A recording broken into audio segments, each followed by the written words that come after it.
kasih Tuhan, puji Tuhan. House of Grace, how are you guys? Saya berharap saudara-saudaraku dalam keadaan sukacita, masih dalam keadaan sehat. Hari ini kita mau sama-sama persatukan hati kita untuk kita menyembah dan memuliakan nama Tuhan. Saudaraku, dalam Mazmur dalam Mazmur 42 ayat 8 di sana dikatakan bahwa Tuhan memerintahkan kasih setianya pada siang hari dan pada malam hari aku menyanyikan nyanyian suatu doa kepada Allah kehidupanku. Ini bukan suatu kebetulan jika teman-teman baru join hari ini. Saya mau ajak kita sama-sama mengagungkan nama Tuhan, memperkenalkan Yesus dalam hidupmu. Mari sama-sama kita mau masuk dalam doa sebelum kita memulai persekutuan kita. Bapa, kami bersyukur kesempatan ini Tuhan kami diperkenankan untuk kembali Tuhan dalam church online Tuhan. Biarlah setiap kami boleh dipenuhi dengan hadirat-Mu, meskipun Tuhan kami bertemu satu dengan yang lain virtually, tapi kuasa Tuhan tidak pernah kurang panjang untuk menjangkau setiap hati kami. Biarlah hadirat-Mu dinyatakan atas setiap kehidupan kami. Di dalam nama Tuhan Yesus kami mengucap syukur. Haleluya. Amin. Puji Tuhan, mari sama-sama kita naikkan pujian ini ke gunung tinggi. Ku cari damai, kemanapun ku cari damai tidak ku temukan, hanya ada di dalam Yesus. Amin.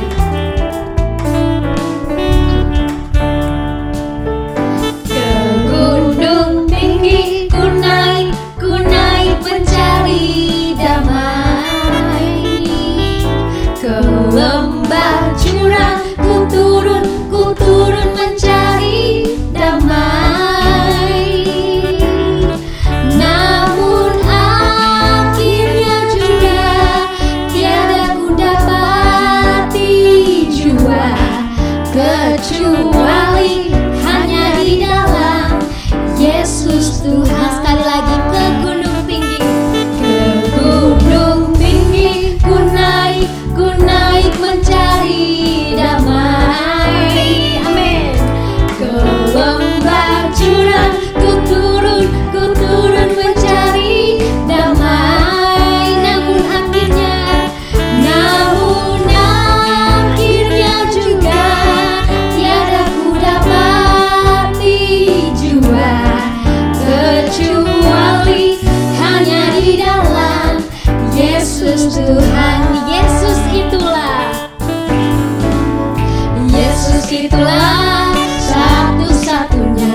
merenungkan firman Tuhan. Tapi sebelumnya saya mau undang kita, mau ajak kita sama-sama masuki hadirat Tuhan.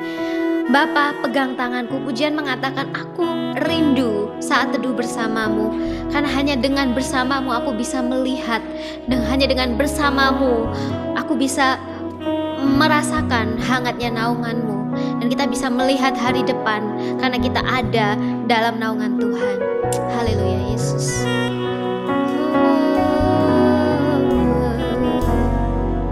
Bapa,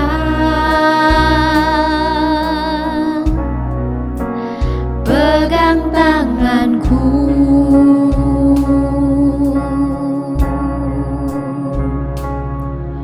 Aku rindu saat teduh bersamamu.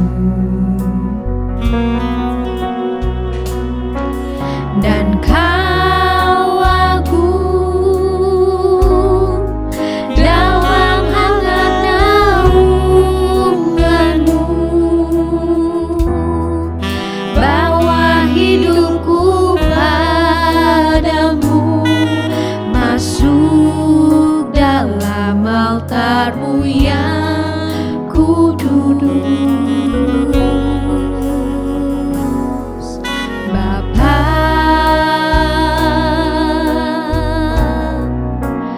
pegang tanganku.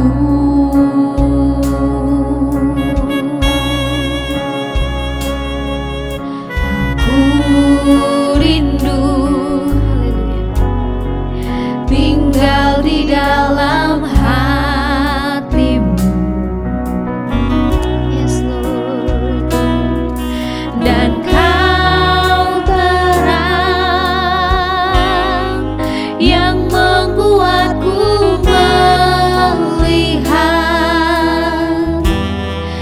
melihat jauh ke dalam kebenaran-Mu, Bapa. Lebih dari nafasku, Bapa. Ku perlukan kasih-Mu, Bapa.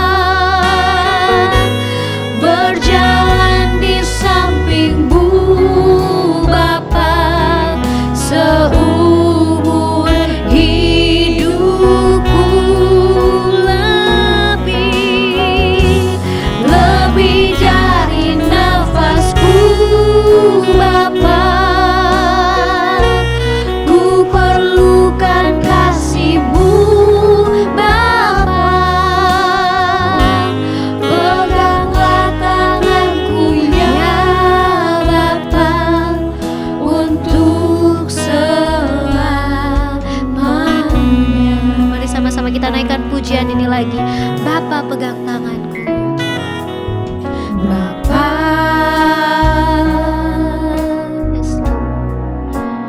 pegang tanganku. Aku rindu, aku rindu tinggal di dalam hatimu.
lebih dari nafasku Bapa.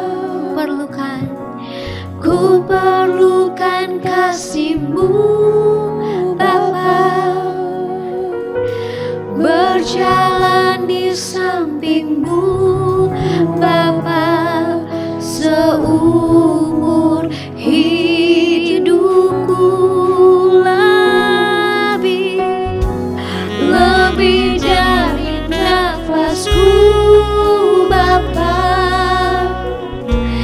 ku perlukan kasih-Mu Bapa, peganglah tanganku ya Bapa, untuk selamanya. Haleluya Yesus, kami tinggikan Engkau Yesus. Shikiara raya rasyadar, Kau Allah yang setia. Kami bersyukur Tuhan, tuntun setiap langkah kami Tuhan. Lebih dari nafasku, ku perlukan kasih-Mu Tuhan, nyata dalam hidupku. Syakara raya rasyikiara raya raya rasyadar. Kami mau tinggikan Engkau Tuhan, kami mau agungkan nama-Mu Yesus.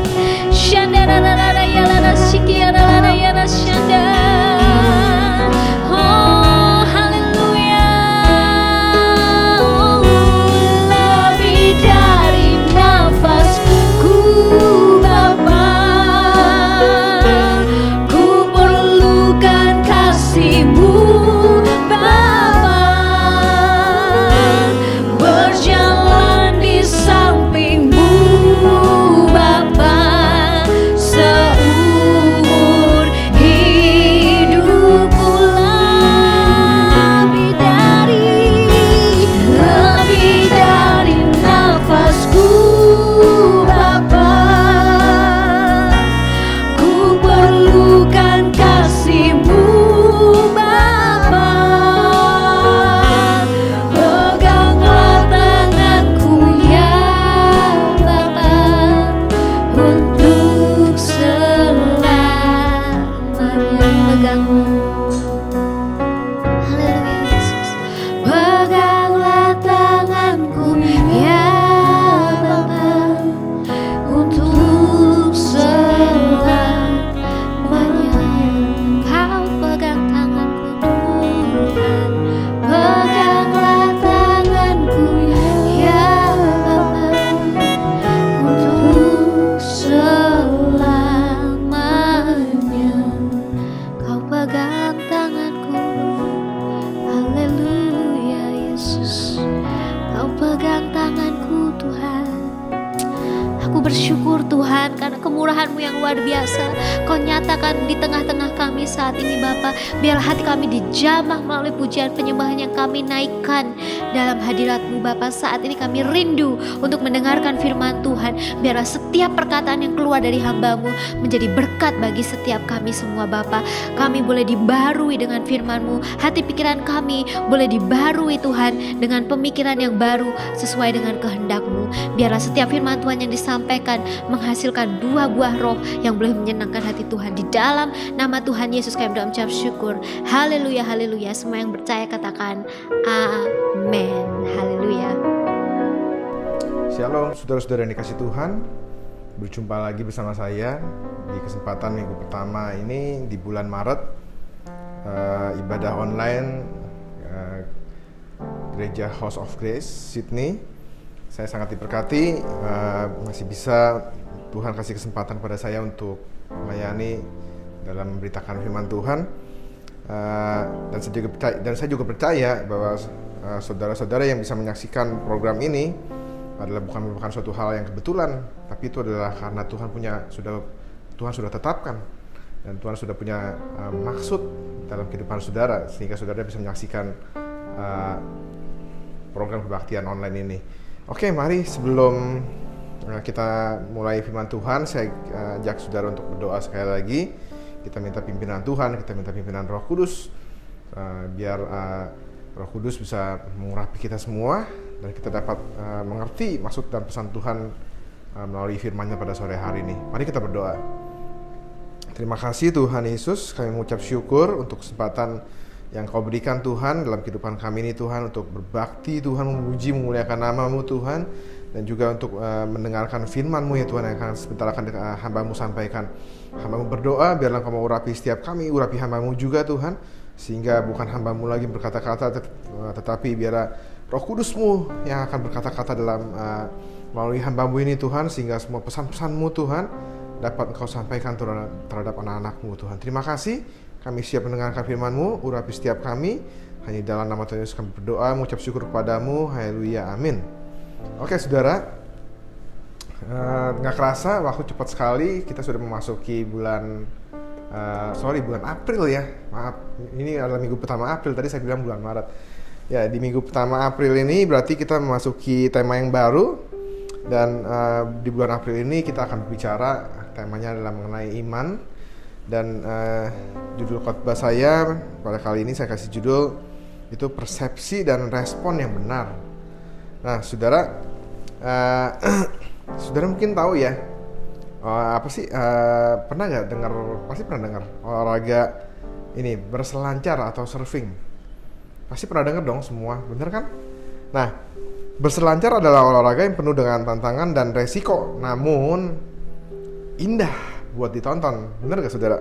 Nah, kenapa indah? Karena para peselancar itu dapat meliuk-liuk, meniti ombak tuh seperti menari gitu, dengan gampangnya gitu loh. Nah, ini saya ada videonya, mari kita saksikan dulu yuk aksi peselancar di pantai, di salah satu pantai di Portugal. Nah, kita saksikan ya saudara.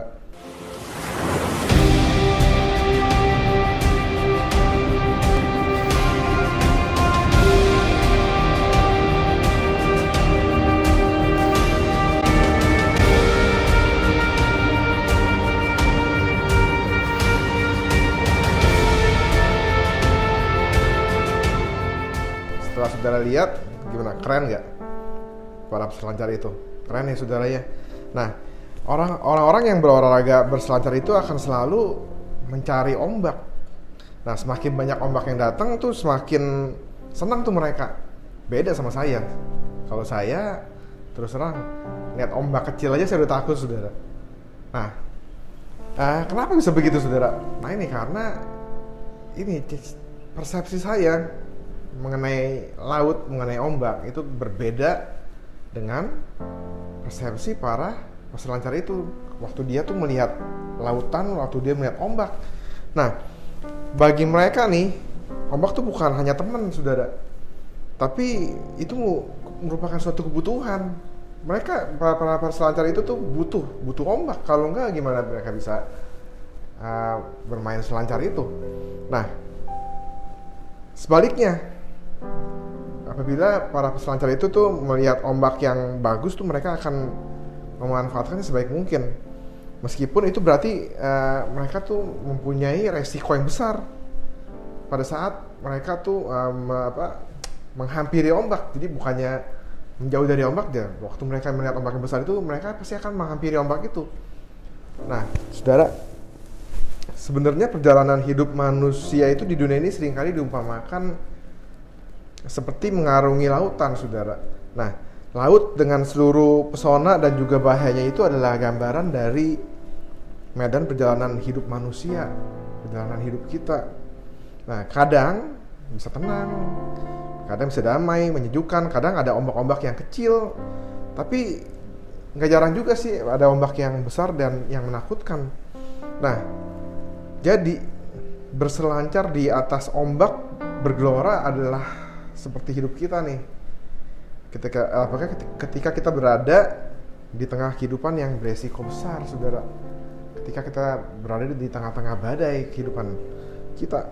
Nah, saudara, memang ya menjalani kehidupan di dunia ini nggak mudah, saudara. Banyak tantangan dan kesulitan yang harus kita hadapi. Benar nggak, saudara? Nah, kesulitan yang muncul seperti bencana alam atau seperti bencana alam yang yang sering terjadi di dunia ini, atau mungkin seperti pandemi atau sakit penyakit, itu kita nggak bisa hindari, saudara. Tapi kita hanya bisa apa? Menghadapinya. Kita nggak bisa menghindari. Nah, semua orang, siapapun dia itu pasti akan mengalami badai kehidupan itu. Nah, oleh sebab itu kita tidak perlu mencari siapa yang salah. Karena tantangan akan selalu hadir selama kita hidup di dunia ini. Amin, saudara. Saudara takut untuk mengamini? Nah, apakah kita ini orang beriman atau bukan? Orang beriman itu juga ada dua, saudara. Ada yang beriman pada Tuhan, Tuhan yang mana? Atau nggak beriman. Ada yang beriman, ada yang nggak beriman. Ada yang beriman pun ada yang macam-macam, beriman kepada Tuhan yang mana. Nah, Tuhan kita adalah siapa? Ya, Tuhan Yesus Kristus. Jadi kita ini harus berimannya pada Tuhan Yesus. Amin. Nah, apakah kita ini orang beriman atau bukan? Yang penting yang dibutuhkan itu adalah persepsi atau cara memandang yang benar, atau respon kita yang benar nih dalam menghadapi kesulitan atau tantangan hidup ini, saudara.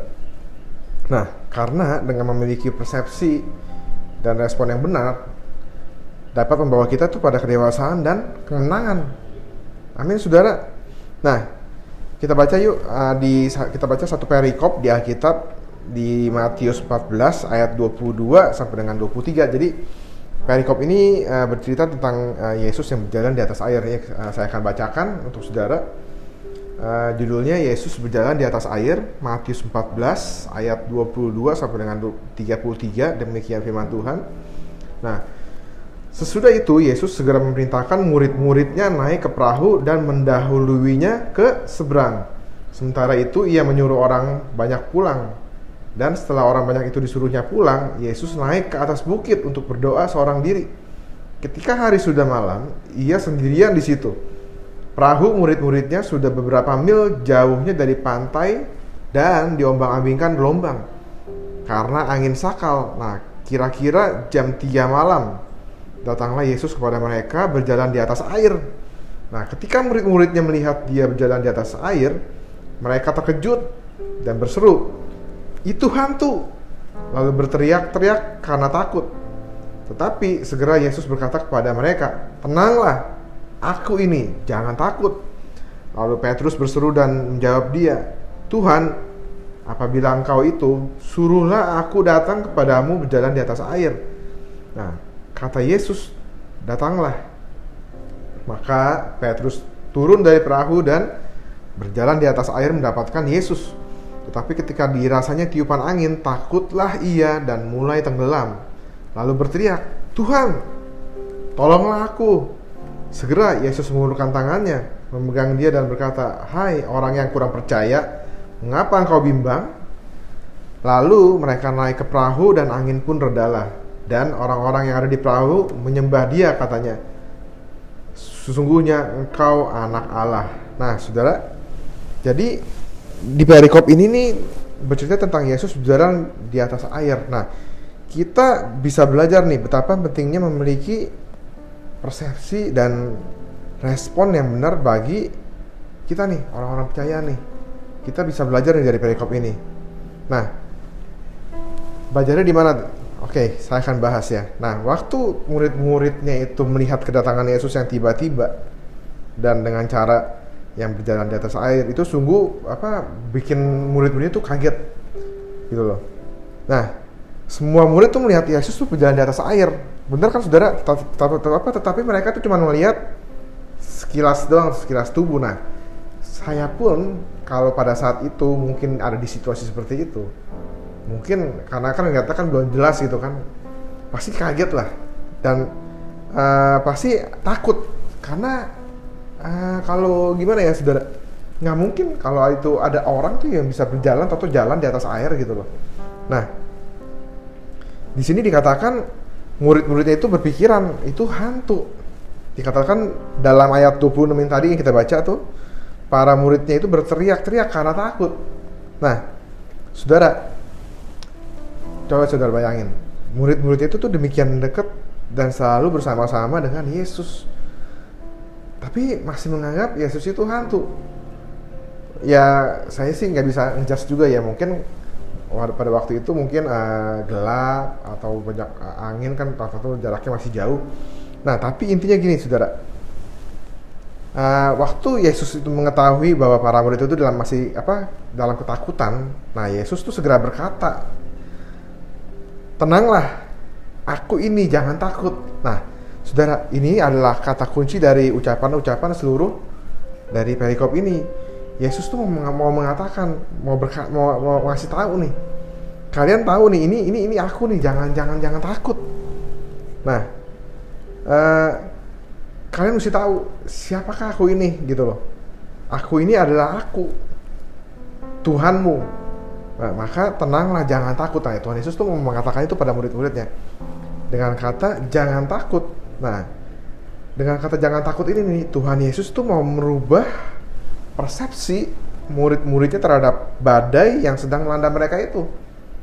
Jadi sebelumnya kan mereka tuh di tengah badai, mereka tuh melihat badai itu wah luar biasa banget, menakutkan.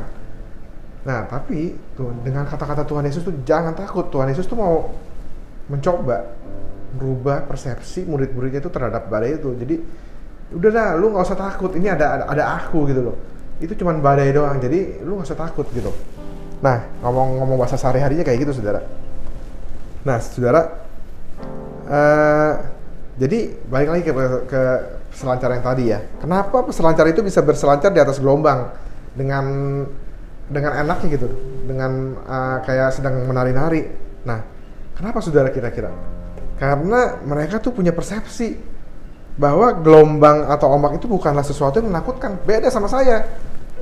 Di persepsi saya, gelombang itu, ombak di laut itu tuh, sekecil apapun, itu adalah sesuatu yang menyeramkan. Terus terang saudara, saya kalau pergi kemana-mana, kalau pergi camping, kalau pergi nginep di hotel gitu, saya selalu bilang, dekat laut gak? Gitu. Bahkan teman saya ada yang sedang berlibur tuh di Tasmania tuh, saya lihat, waduh, hotelnya tuh benar-benar belakangnya laut. Saya bilang, wah kalau gua nginep di situ, gua udah pasti nggak bisa tidur, karena saya takut, saudara.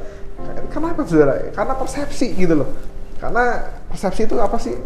Cara apa ya kita memandang gitu loh. Itu udah persepsinya tuh udah terbentuk seperti itu. Bagi saya tuh laut itu hal yang menyeramkan. Nah ini saudara, melalui kata-kata Yesus tadi, Yesus itu mencoba untuk merubah persepsi murid-muridnya mengenai badai angin sakal yang sedang mereka hadapi. Nah, demikian pula saudara, seharusnya dengan kita sebagai orang-orang yang percaya, kita tuh harus memiliki persepsi bahwa badai kehidupan di dunia ini bukanlah sesuatu hal yang menakutkan. Kenapa saudara? Karena ada Tuhan yang selalu menyertai kita, ada Tuhan yang Maha Kuasa. Amin saudara. Nah, dialah yang mengendalikan kehidupan kita.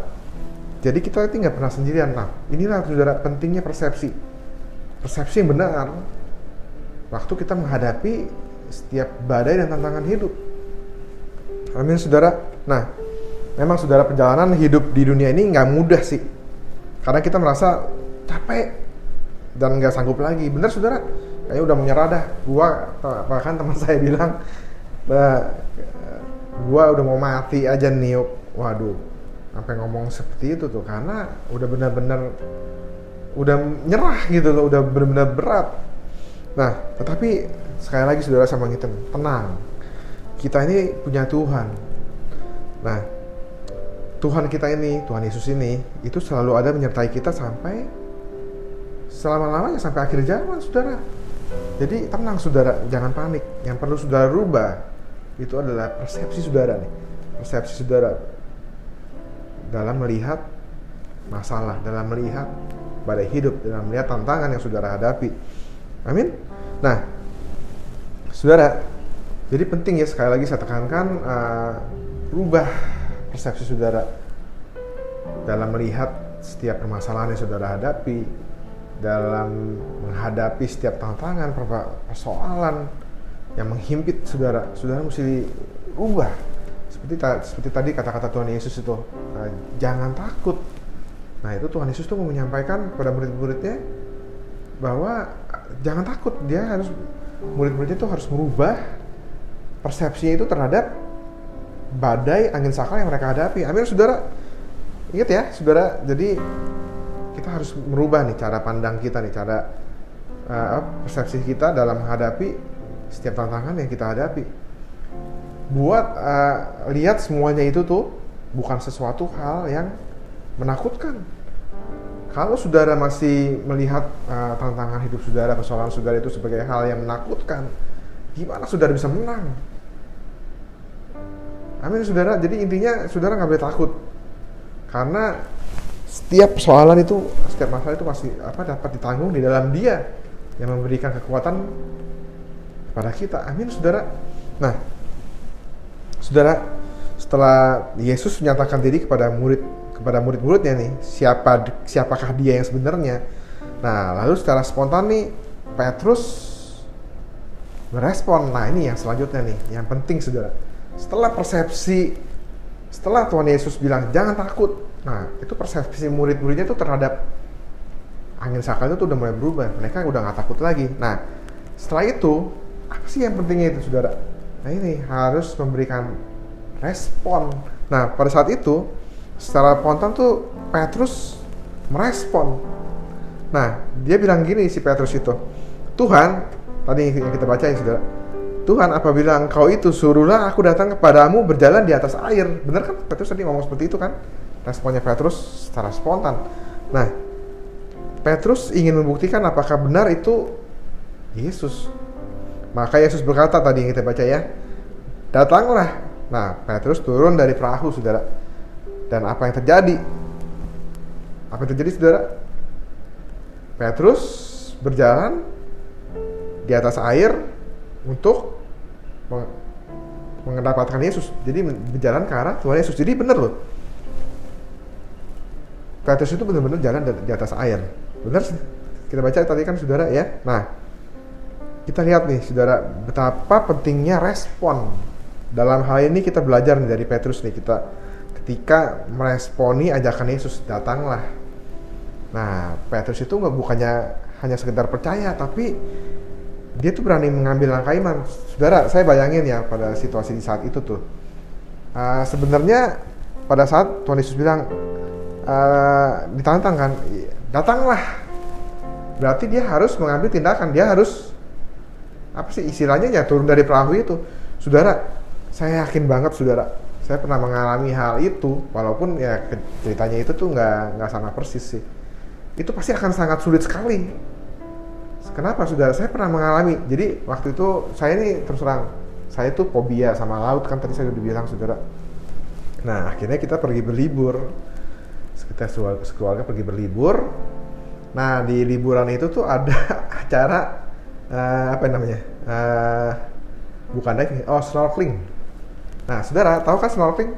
Jadi saudara itu jadi kita itu tuh kalau mau snorkeling itu ya harus turun ke dalam laut, walaupun cuman di atasnya, walaupun cuma udah dipakein ini loh, udah dipakein vest nih, udah dipakein vest dan dipakein noodle gitu kan, saya pakai noodle 2, nggak tanggung-tanggung. Nah, tapi saudara, saya merasakan banget tuh apa yang dirasakan Petrus waktu ditantang Tuhan, sini datanglah. Karena kenapa saudara? Itu benar-benar berat. Kenapa? Pada saat saya mau saya tuh udah nggak berani dari awalnya untuk turun untuk ikut snorkeling, tapi istri saya, aduh ikut dong, kalau nggak kan sayang, kapan lagi. Saya itu boro-boro saudara untuk turun nyemplung di tengah laut, seperti turun dari perahu itu tuh di pinggir laut aja saya udah takut saudara. Saya bilang tadi kan, saya kan fobia sama laut.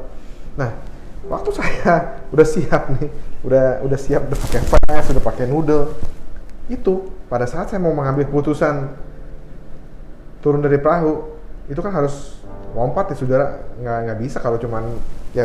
Saya juga yakin pada saat itu tuh Petrus juga harus lompat dari perahu, nah ke dalam air itu, ke air itu. Nah, pada saat di momen-momen saya mau mengambil keputusan lompat apa enggak, itu berat sekali saudara. Karena apa? Nih di sini nih bergejolak nih di sini. Karena apa? Takut saudara, nggak gampang. Sama sih kayak apa ya, ibaratnya tuh saudara tuh udah mau loncat dari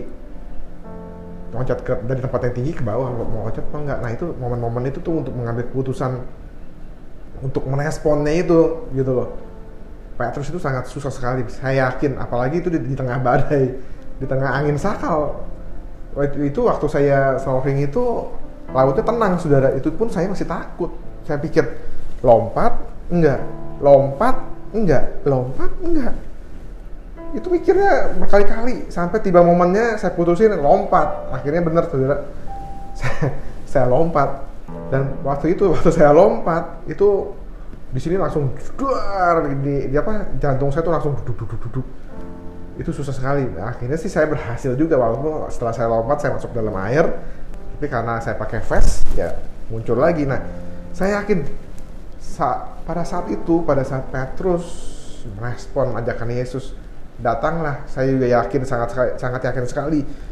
Waktu itu dia pun tahu itu adalah Tuhan, tapi Petrus itu juga masih manusia. Amin, saudara. Dia masih punya pikirannya sendiri, dia masih punya perasaan takut. Bayangin tuh, sejago-jagonya dia nelayan berenang, tapi kalau waktu itu di tengah badai dia disuruh datanglah sini, kalau dia nggak punya iman yang kuat, saudara, saya yakin bagaimanapun dia mau merespon, dia nggak bakal bisa tuh untuk keluar dari perahu dan jalan di atas air. Nah, untuk dapat mengalami kasih dan kuasa itu kita lihat ya, jadi bagaimana tuh pentingnya merespon, saudara. Nah, untuk dapat mengalami kasih dan kuasa Tuhan nyata dalam hidup kita, itu nggak cukup kalau kita tuh hanya menyatakan bahwa kita tuh percaya atau mempercayakan diri kita tuh kepada Tuhan, kepada Yesus. Tapi seperti Petrus nih, kita harus benar-benar berani bertindak, saudara, atau melangkah dalam iman. Amin. Nggak cukup kalau cuma kita bilang kita percaya doang, tapi harus ada tindakan nyata, harus ada respon yang nyata, bertindak, melangkah.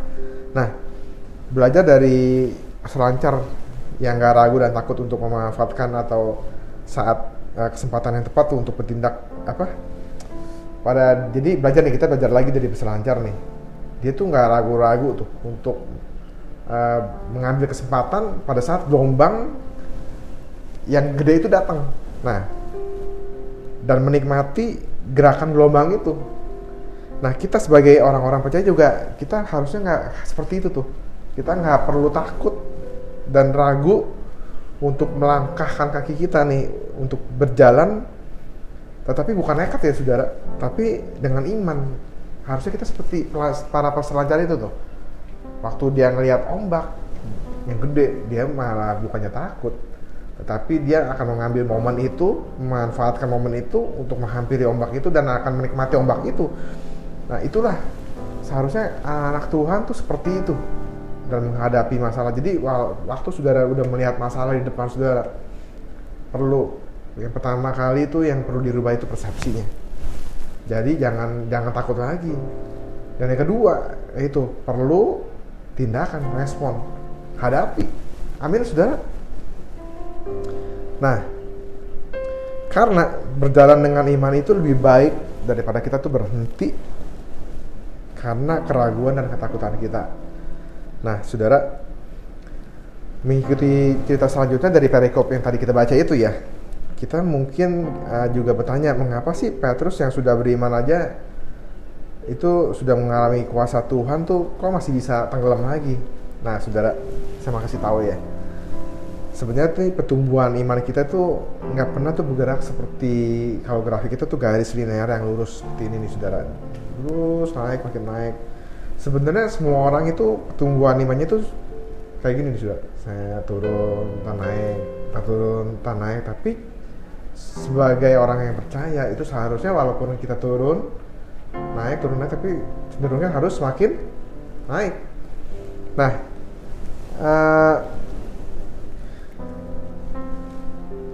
pasti semua orang itu akan mengalami jatuh bangun. Nah, demikian juga dengan Petrus. Dia tuh walaupun dia murid yang terdekat dari Tuhan Yesus, dia juga mengalami jatuh bangun, saudara. Nah, beberapa kali dia mengalami kegagalan sebagai murid Yesus, tetapi Petrus itu nggak pernah mengalami kegagalan total. Kenapa? Karena setiap kali dia mengalami kegagalan, dia selalu bersandar dan datang pada Tuhan, dan Tuhan Yesus selalu menopang dia kembali, menguatkan dia kembali. Nah, akan membuat dia bangkit kembali imannya. Amin saudara. Demikian juga dengan kita, anak-anak Tuhan. Kita harus selalu menyandarkan diri kita sama Tuhan. Jadi kalau kita jatuh, kalau kita lagi sedang dihimpit persoalan, dihimpit tantangan, ya mungkin saat itu kita syok, kita jatuh. Ibaratnya tuh kayak kalau tinju itu tuh waktu itu kalau kita lagi bertanding tinju tuh ibaratnya kita lagi kena kepukul, dipukul di sini, mungkin saat itu kita akan goyang ya saudara, akan syok. Tapi sekali lagi kita tuh punya Tuhan yang akan membackup kita. Selama kita nggak menyerah, Tuhan pasti akan bangkitkan kita lagi. Amin. Nggak apa-apa kena kepukul sekali, tapi jangan menyerah, bangkit lagi saudara. Amin. Nah, demikian juga nih saudara, ketika dia mulai tenggelam tuh, si Petrus itu kan teriak, Tuhan tolong aku. Dan Yesus tuh mengulurkan tangannya dan memegang si Petrus itu kan. Nah saudara, Petrus tuh setiap kali jatuh tuh dia nggak putus asa, tetapi dia siap untuk bangkit kembali. Demikian juga kita sebagai anak Tuhan nggak boleh putus asa. Amin. Seberat apapun masalah yang kita alami, tantangan yang kita hadapi, kita nggak boleh putus asa, karena kita punya apa? Punya siapa? Punya Tuhan Yesus, Tuhan yang sangat berkuasa. Amin saudara. Nah, khotbah ini akan saya akhiri dengan suatu cerita kesaksian yang luar biasa, yang mengagumkan dari seorang wanita muda yang mempunyai persepsi dan respon yang benar nih ketika dia tuh menghadapi tantangan berat dalam hidupnya. Jadi wanita ini bernama Jane Marzowski. Nah, nanti mungkin saudara akan bisa melihat sedikit videonya. Jadi Jane ini dilahirkan dan dibesarkan melalui keluarga Kristen yang berasal dari Ohio, Amerika. Nah, sejak kecil dia sudah mengalami banyak kesulitan dalam hidupnya, saudara. Dalam usia muda ia pernah mendapat diagnos menderita penyakit kanker payudara stadium 3 dan harus menjalani banyak perawatan kemoterapi. Nah, di awal tahun 2020 dalam usianya yang ke-30 tahun ternyata penyakit kanker payudaranya itu muncul kembali, saudara. Dan dokter kali ini mengatakan bahwa Jen hanya mempunyai kesempatan hidup di dunia 6 bulan lagi. Wah, di tahun 2020 itu. Nah, apa yang dilakukan oleh Jen yang masih muda ini, saudara? Ia tetap positif dalam menghadapi dan menjalani tantangan berat ini. Dalam menghadapi itu tantangannya berat ya, saudara. Penyakit kanker. Nah, bahkan di tahun 2021 ini ketika dokter mengatakan bahwa kemungkinan untuk bisa bertahan hidup itu hanya tinggal 2%. Karena kankernya sudah menjalar ke paru-paru, ke tulang belakang dan ke hatinya. Nah, tapi Jen tetap nggak mau menyerah. Dia tetap nggak mau menyerah dan nggak mau putus harapan. Luar biasa nih, saudara, orang ini. Nah, persepsinya terhadap vonis dokter ini, walaupun harapannya tinggal 2%, saudara, tetapi bagi dia itu bukan berarti 2% itu bukan berarti 0%. Baginya itu 2% itu adalah amazing, sesuatu yang menakjubkan atau mengagumkan. Jadi bayangin, saudara, bayangin ya, persepsinya itu ya luar biasa ya. Walaupun dokter bilang ya, harapan hidupnya tinggal 2%, tapi dia tetap menganggap 2% itu adalah sesuatu yang amazing. Wah, luar biasa, saudara, persepsinya ini. Nah, Jen merespon dengan mengikuti. Nah, dia persepsinya tuh udah bagus tuh, walaupun tinggal 2% hidupnya. Nah, selanjutnya dia apa tuh, saudara? Dia merespon, saudara. Apa ya yang dia lakukan, saudara? Dia tuh mengikuti acara ini, America's Got Talent 2021 edisi ke-16 dengan menyanyikan lagu karangannya sendiri yang berjudul It's Okay. Lagu itu tuh menceritakan tentang perjalanan dari tahun terakhir hidupnya. Nah, kesaksian hidup dan penampilan Jen ini dalam acara itu sungguh-sungguh menyentuh hati. Itu nggak hanya menyentuh hati para juri ya, saudara, tetapi juga para penonton yang hadir pada waktu itu. Nanti kita akan lihat klipnya. Nah, mari kita saksikan dulu yuk klipnya yuk. Kita saksikan ya. Everything about God is really special. Good for you. Good for you. Will I ever breathe again? 2% chance of survival, but 2% is not 0%. 2% is something, and I wish people knew how amazing it is. You blew us all away. You are the voice we all need to hear this year. That was way more than okay. That was beautiful. That was beautiful. God, that really got to me. It pushes all the heartstring buttons, right? And yet she's still so strong.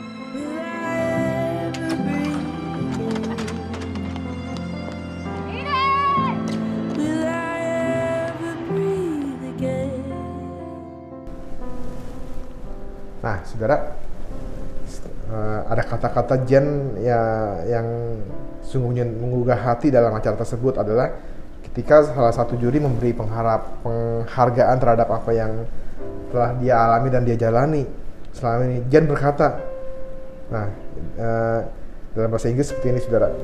You can't wait until life isn't hard anymore before you decide to be happy.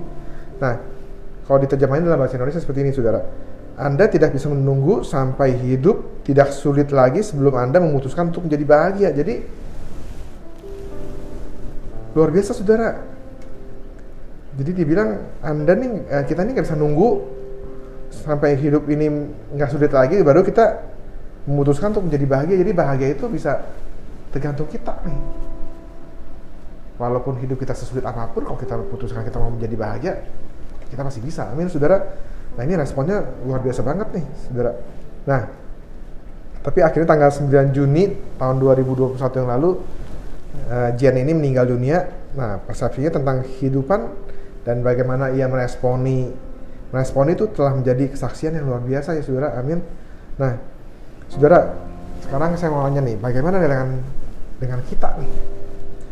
Nah, hidup yang kita jalani saat ini nih nggak gampang ya, saudara ya. Itu dari sejak awal 2020 kita nih semua ini udah menjalani hidup yang yang berat nih, menghadapi masa-masa yang susah.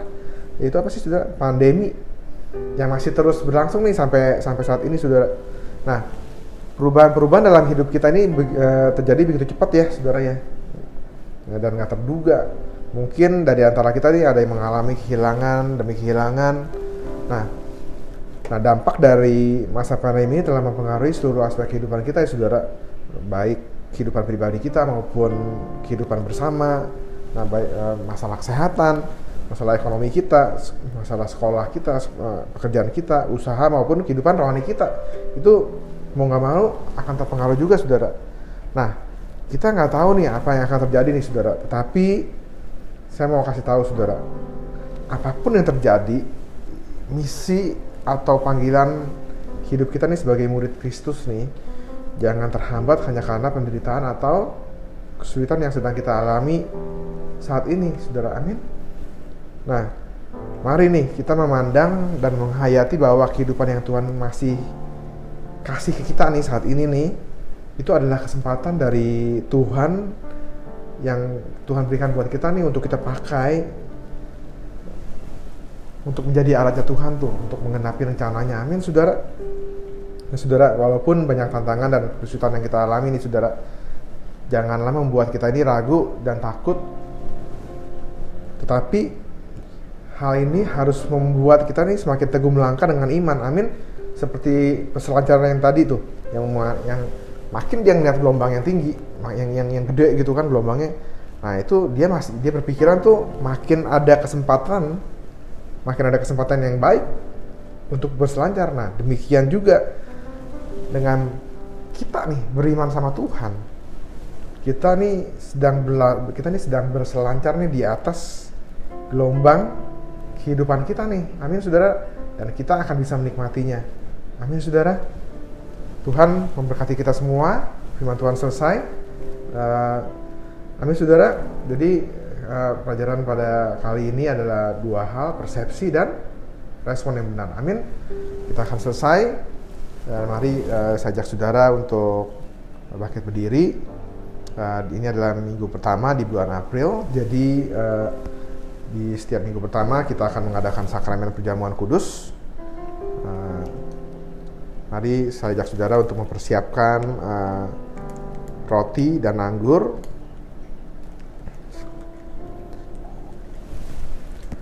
Apakah saudara sudah siap semua? Mari kita ajak saudara untuk bangkit berdiri.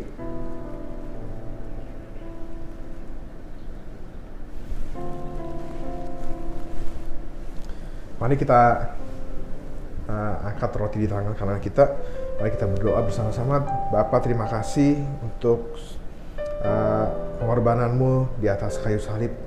Kami tahu Tuhan, darahmu, tubuhmu dan darahmu ini nggak bisa dinilai dengan apapun ya Tuhan. Terima kasih untuk pengorbananmu Tuhan yang begitu besar Tuhan di atas kayu salib. Kami sangat menghargai itu Tuhan Yesus. Oleh karena itu Tuhan, melalui kesempatan sakramen perjamuan kudus ini Tuhan, kami memperingatinya Tuhan. Biarlah Tuhan dengan sakramen ini Tuhan, iman kami Tuhan dapat kembali Tuhan, bangkit Tuhan. Dan kami Tuhan dapat mengatasi Tuhan setiap masalah, persoalan, tantangan dalam hidup kami Tuhan. Tuhan Yesus, Bapa, kami berdoa Tuhan, biarlah kami minta ampun Tuhan jika kami masih punya salah, punya dosa Tuhan, baik yang kami sengaja maupun enggak Tuhan. Ampuni kami Tuhan, layakkan kami Tuhan, agar kami layak ke Tuhan untuk menerima sakramen perjamuan kudus ini Tuhan Yesus. Terima kasih Tuhan, kami siap untuk menerimanya. Makasih Tuhan Yesus. Mari kita angkat tangan kanan kita dengan roti, kita pegang di tangan kanan, kita angkat ke atas. Sebab apa yang telah kuteruskan kepadamu telah aku terima dari Tuhan, yaitu bahwa Tuhan Yesus pada malam waktu ia diserahkan mengambil roti, dan sesudah itu ia mengucap syukur atasnya, ia memecah-mecahkannya dan berkata, inilah tubuhku yang diserahkan bagi kamu, perbuatlah ini menjadi peringatan akan aku. Mari kita makan roti ini bersama-sama.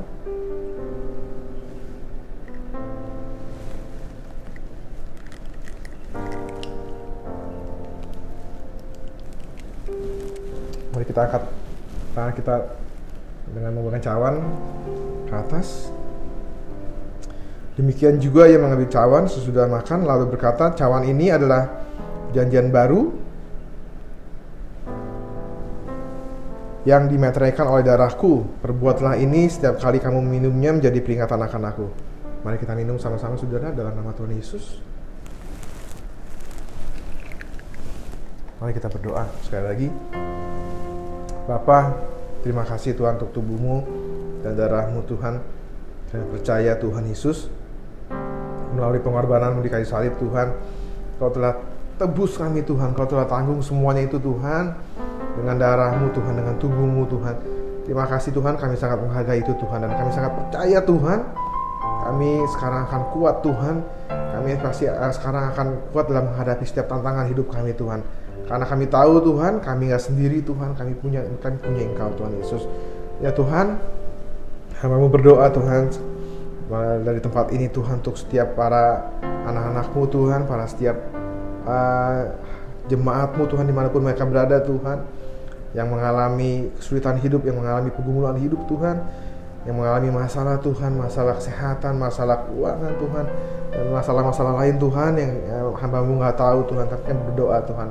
Sekali lagi Tuhan, kami gak takut Tuhan, dan kami percaya Tuhan, kami punya Allah yang besar ya Tuhan Yesus.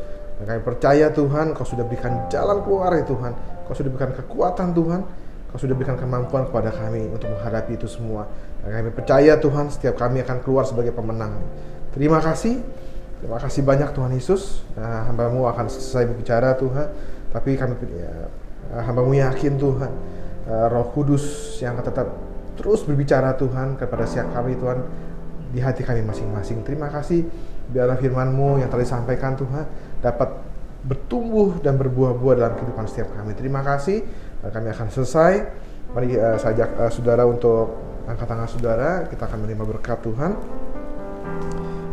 Biarlah berkat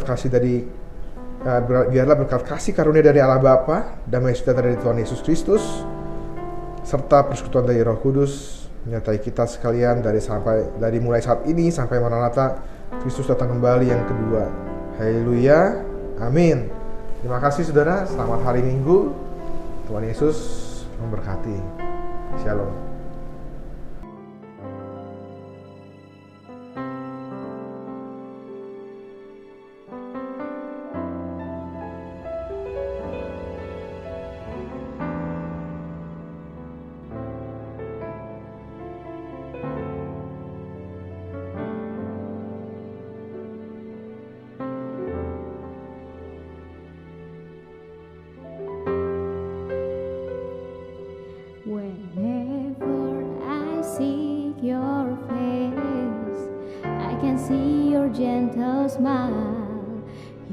kindness make me fall in love again. Your grace and love overflow in me. I'm loving you deeper and closer. I want to sing a love song to you, Jesus.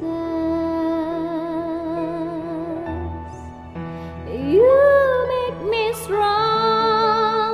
You make me whole. You have redeemed me. You give me hope. You give me life. You make me strong. You make me whole. You have redeemed me. You give me hope. You give me life. I will sing a love song for you.